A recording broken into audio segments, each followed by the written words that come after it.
Pinaimbestigahan sa Senado ang alegasyong wiretapping ng Chinese Embassy.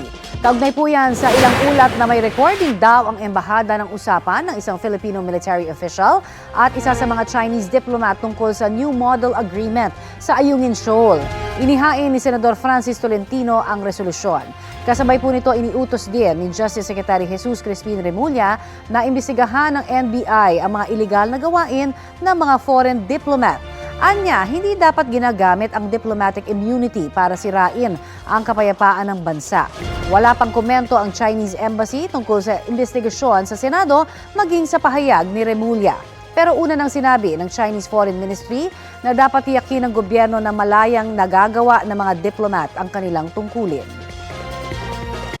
Kapuso, para sa mga maiinit na balita, mag-subscribe sa GMA Integrated News sa YouTube. Sa mga kapuso naman abroad, subaybayan nyo kami sa GMA Pinoy TV at sa www.gmanews.tv.